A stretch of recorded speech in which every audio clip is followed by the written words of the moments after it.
Un positivo balance han hecho las autoridades locales a un mes de iniciado el despliegue de las Fuerzas Armadas en la frontera norte de nuestro país. Queremos profundizar en este tema precisamente con el gobernador de Arica y Parinacota, Jorge Díaz, a quien saludamos de inmediato. ¿Cómo está, gobernador? Un gusto saludarlo, como siempre. Muy bien, muchas gracias. Y es muy importante dialogar de lo que está pasando en el norte del país, en específico en la región de Arica y Parinacota. Bueno, gobernador, para iniciar esta conversación, ¿cuál es este balance que usted hace para enmarcar esta conversación? ¿Han servido los militares? Bueno, sí, efectivamente, la incorporación de la presencia militar en las zonas fronterizas ha sido muy positiva.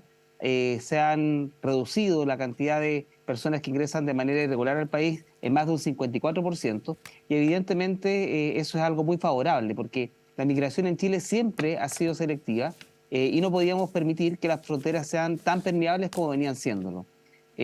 Con esta nueva condición se han provocado algunas situaciones, algunos efectos que se han visualizado no solamente en mi región, sino que también en la región fronteriza de Tacna. Pero, gobernador, para entender bien el problema y la dimensión, la implicancia que ha sido el tener ya respaldados por una ley el que los militares estén en la frontera, hoy día, ¿cuánto ha cambiado la situación? ¿Cuántos migrantes entraban de manera irregular, por ejemplo, antes de que llegaran las Fuerzas Armadas? ¿Y cuál es la situación de hoy, 29 de marzo? Bueno, la cifra que manejamos, que tiene data de hasta ayer a las 00 horas, implica que se hayan reconducido 672 personas. Esto significa que han sido devueltos al país por donde ingresaron, en este caso, Perú. Han habido ciertos inconvenientes con el proceso de reconducción porque hasta hoy la reconducción con Bolivia es inexistente y respecto de Perú es irregular, porque no se realiza por el paso fronterizo habilitado, sino que también se realiza por un paso no habilitado. Esa es una deficiencia y que, bueno, esperamos que desde Cancillería puedan avanzar en que esto pueda tener una condición de que una ley chilena tenga eficacia en materia internacional con los países vecinos. Ya. Es una situación pendiente, pero a pesar de que eso aún es una tarea que está pendiente, es un balance muy positivo a la incorporación de la presencia militar en zonas fronterizas. Pero hoy día, ¿cuánto de la frontera está de alguna manera custodiado por las Fuerzas Armadas de nuestro país y cuánto todavía de la frontera, que es bastante larga con Perú, con Bolivia, cuánto todavía está como abierto a que eventualmente puedan circular libremente las personas? Bueno, tal como tú indicas, sería muy difícil que Mm. se pudiera resguardar y proteger todo el espacio fronterizo. Recordemos que la distancia que nos une con Perú y Bolivia equivale prácticamente a la distancia que hay entre Santiago y Temuco. Esa es la cantidad de frontera que tenemos que resguardar y Gigante, claro. proteger. Por lo tanto, lo que se abordó en esta primera etapa fueron la incorporación de militares donde existían la mayor cantidad de ingresos irregulares. Por cierto que la presencia militar en todas las zonas fronterizas no ha atacado el 100% de los ingresos que se pudieran realizar en nuestro país. Siguen existiendo ingresos irregulares, pero en una muy, muy menor cantidad. Lo que nosotros esperamos también es que esta ley de infraestructura crítica donde se incorporan a los militares en zonas fronterizas sea una situación permanente, porque en el actual proceso esta ley tiene una temporalidad, son 60 días, pero después de este plazo probablemente existan prórrogas u otras instancias, pero lo que hemos podido revisar es que al tener un balance positivo, se pudiese pensar que deben tomarse medidas de carácter permanente. Mi región, la región de Arica y Parinacota, no va a dejar de ser una región fronteriza en 60 días. Por lo tanto, lo que se requiere es que ahora, atendido el análisis que se hizo y los resultados que se tienen, se tomen decisiones ya de carácter permanente. Gobernador, pero en la práctica, y usted que está ahí en el territorio, ¿usted nota que los militares están más empoderados, que se sienten respaldados por la fuerza de la ley a la hora de hacer su trabajo? Porque hace mucho tiempo ya que estaban involucrados en la frontera con los decretos. Hoy día hay una ley que los respalda. ¿Esa ley le llega al militar que está parado ahí en la frontera con un fusil custodiando que nadie ingresa a Chile? Bueno, tal como lo reflejas cuando se inició esta ley de infraestructura crítica y de la presencia militar en zonas fronterizas de nuestro país, sobre todo del norte de Chile, había muchas aprensiones, ¿no?, de organismos internacionales, incluso el Instituto Nacional de Derechos Humanos y otros tantos más, porque quedaba como muy, muy posible que existiera el uso de las armas en las zonas fronterizas. Lo que hemos podido ver es que eso no ha existido y que además han tenido la posibilidad de detectar ciertos delitos que se están cometiendo en estos cruces irregulares, porque no solamente intentan ingresar al país personas que quizás vienen en busca de un mejor destino, de contribuir al desarrollo de las regiones o de nuestro país, sino que además en medio de la ola migratoria también ingresan delincuentes, ingresa tráfico de armas, tráfico de drogas, trata de personas y otras más. Y eso es lo que se ha podido detectar, pesquisar y también evidenciar, porque han habido detenciones por este tipo de delitos. Entonces,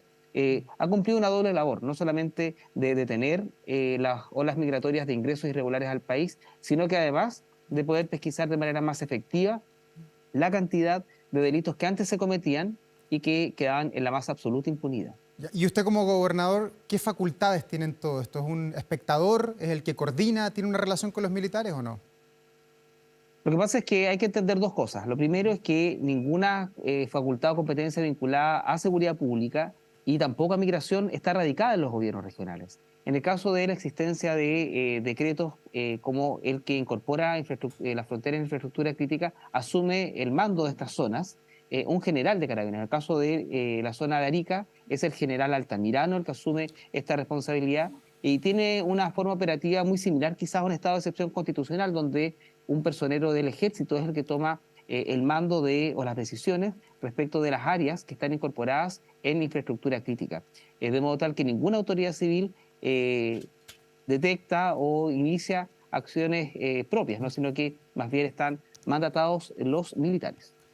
¿Qué habría que hacer, según usted, gobernador, para mejorar la reconducción? Usted decía que 672 personas han reconducido, principalmente al Perú, nada a Bolivia, porque hay un problema allí. ¿Siente que esta semana se pueden haber destrabado las relaciones entre los gobiernos luego de la cumbre iberoamericana, donde vimos que nuestro canciller conversó con los cancilleres de los países involucrados para tratar de destrabar este conflicto o no?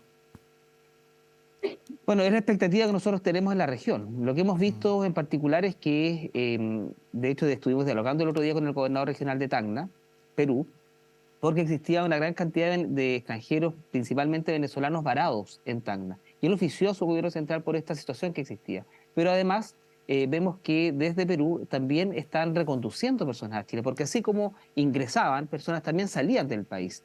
Entonces, si lo tuviéramos que decir en lenguaje de tenis, sería como 15 iguales, porque así como nosotros estamos iniciando un proceso de reconducción, ellos también están iniciando un proceso de reconducción. Por lo tanto, es imperioso, es urgente que desde las cancillerías se empiecen a adoptar las medidas para que estos procesos sean efectivos.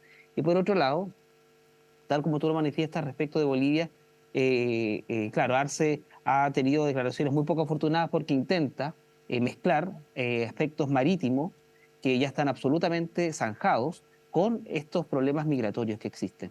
De modo tal que ojalá la función que deba cumplir el canciller, sobre todo de aplicar mucha diplomacia y todas sus habilidades para que esto ocurra, sea en beneficio de nuestro país y de la región. Porque no pudiese ser que una ley que ya tiene más de un año de vigencia en Chile no tenga efectos en materia internacional cuando las consecuencias respecto de las que se pronuncia sí tienen atingencia con Perú y Bolivia.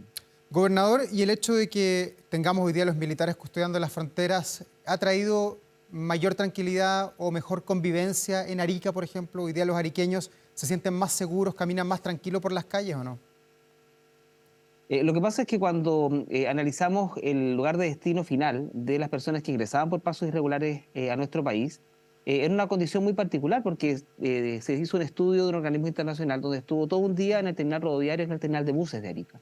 Y ahí pudo determinar que existía una cantidad importante de personas catastradas. Tuvieron 9 horas catastrando. Se catastraron a 180 migrantes que habían ingresado ese día o el día anterior por algún paso irregular. De esa cantidad, el 95% tenía como destino final la región metropolitana y la región de Valparaíso. Un 3% otras regiones y solo el 2% permanecía en Arica. Por lo tanto, cuando mi región reclamaba que la frontera era muy permeable y que no se estaba ejerciendo la soberanía adecuada por los pasos no habilitados, no lo hacía solamente por los efectos o consecuencias que podría tener en Arica y Parinacota, sino que en el resto del país. De modo tal que en Arica no existe una cantidad de personas migrantes que han ingresado por pasos irregulares que se empiecen a adueñar de los espacios, ¿no? Que uno siente que ha aumentado explosivamente la cantidad de personas migrantes o extranjeras.